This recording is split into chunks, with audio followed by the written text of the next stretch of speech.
Good morning.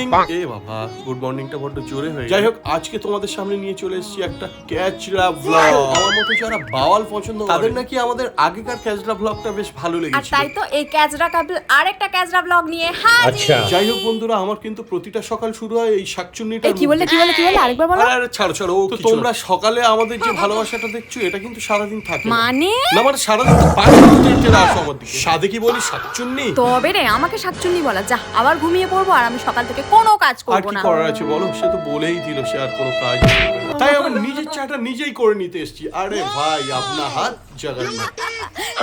পাওয়ারটা একটু বাড়ালে দেখতে পারবে জগন্নাথের তো হাতই তাতে কি নেই। হয়েছে, আমার তো হাত আছে, তাও আবার দুটো। তবে যাই বলো, একটু রাগ করলে কিন্তু যত্নটা একটু ডবল পাওয়া যায়।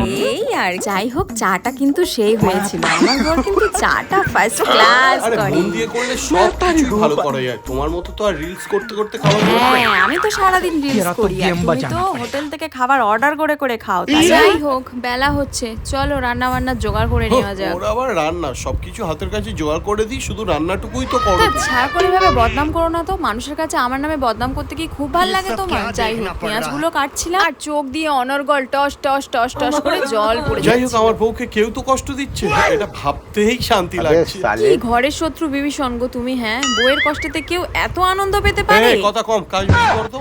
যাই হোক, চিচিঙ্গে দিয়ে ডাল রান্না করব, তো আমি ডালটা এভাবে সমস্ত মশলা দিয়ে ডালটাকে আগে মেখে নিই। যাই হোক, মাঝে মাঝে আমারও মনে হয় না আমার জীবনটা তুমি এইরকম সব রকম মশলা দিয়ে আমার লাইফটা গরম কড়াইয়ে ফেলে তুমি ভাজা ভাজা করে দিচ্ছ। তোমার ঝাটের গল্প তুমি তোমার কাছেই রাখো। যাই হোক, আমি মাখা ডালটা এখন প্রেসার কুকারের মধ্যে দেবো। প্রেসার কুকারে দিলে কি হয়, ঝামেলাটা কম থাকে। কটা সিটি পড়লেই ডালটা নামিয়ে নিলাম। আজকালকার মেয়েরা চায় কোনো ঝামেলা ছাড়াই সবকিছু ওদের মুখের সামনে চলে একটা তুড়ি মারলাম আর সব পেয়ে গেলাম। হায় রে জেনারেশন। এই কি করছো? সিজনের প্রথম বৃষ্টি, ঠান্ডা লেগে যাবে তো। না, একদিকে ওয়েদারের গরম, একদিকে বউয়ের গরম।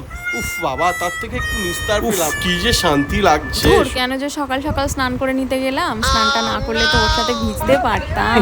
তাই তো বলি, আমার ভালো কি আর তুমি দেখতে পারো? নিজে ভিজতে পারবে না বলে আমাকেও বৃষ্টির আনন্দটা নিতে দিল না। যাই হোক, শরীর তো ঠান্ডা হলো, এবার পেটটাকে ঠান্ডা করি, পর একটা লম্বা ভাত ঘুম দেবো। দাঁড়াও, পার্সেল আছে। দেখো কতগুলো পার্সেল এসছে আমার, এই কটা আনবক্সিং করবো, তুমি একটু ভিডিওটা করে দিও। হ্যাঁ, আরে রে, এতগুলো পার্সেল! এই পার্সেল অর্ডার করে করে আমার টাকা পয়সাগুলো সবই শেষ করে দিল।